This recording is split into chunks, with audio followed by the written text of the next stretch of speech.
Rob Williams moved into the race lead on the opening start of the late model main event. Williams from Cottage Grove held the position for the first few laps before he unfortunately spun on the third circuit. After that, Nathan Augustine took control of first place and took off from the rest of the pack. The Lapine pilot of Augustine had to deal with one caution, but he had no issues being the trailblazer.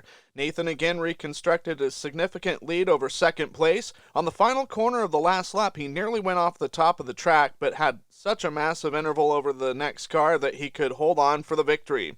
Nathan Augustine is the second driver in 2 races to grace victory lane in 2022 at the Grove. Jason Johnson from Gresham and Albany's Randy Barley were second and third. Of Cottage Grove and racing for his brother Ed, Mike Peters placed fourth in the order, followed by Rob Williams in fifth. You were up to about a 2.2 second lead, and then the caution came out. I knew you were like, I got to go. This is time. You kind of pushed it over there a little too far in 3 and 4. What was going through your mind? I saw that white flag, and I thought, oh, I got this thing in the bag. And then I went in that last corner and just went a hair up too much. I was like, oh, no, and I felt myself go off the top and just shot back on there. I was just hoping for the best. So. Yeah, because it is a mud pit up there. We already saw Rob Williams get in there. Yep. But you got it done. Anyone you want to thank tonight? Yeah, of course, my mom and dad. They're the biggest supporters and help on this car, and I have a lot of sponsors.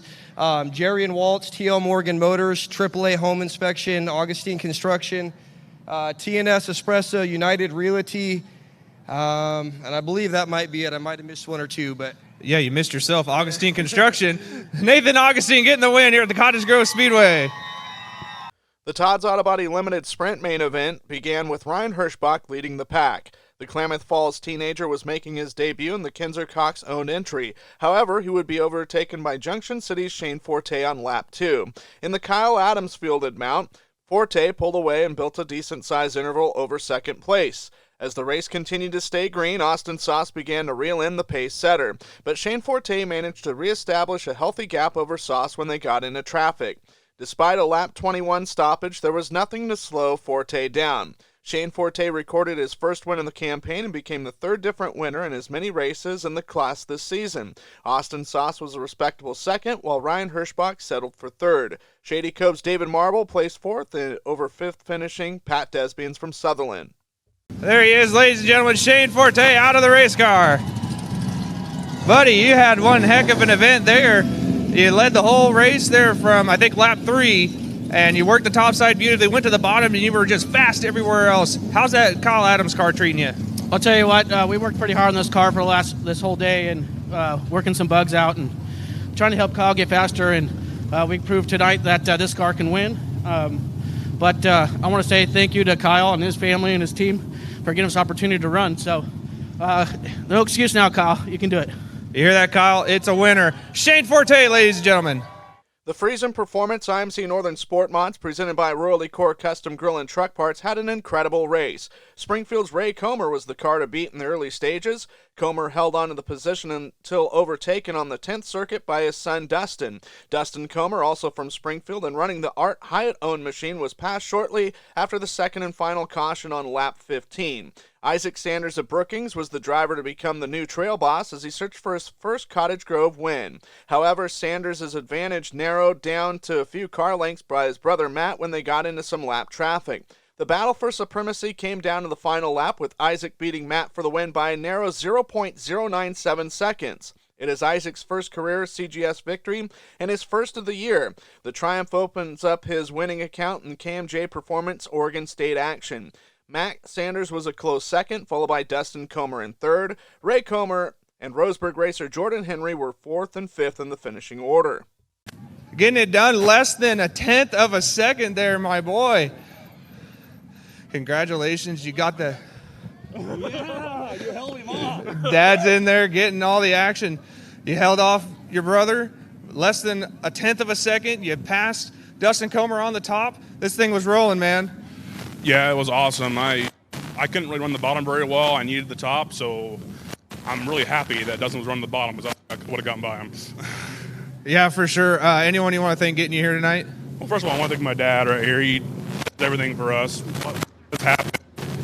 And obviously, I want to thank God. He's looking out for me tonight. I've been thinking this winning forever, and it feels good to finally get it off my back.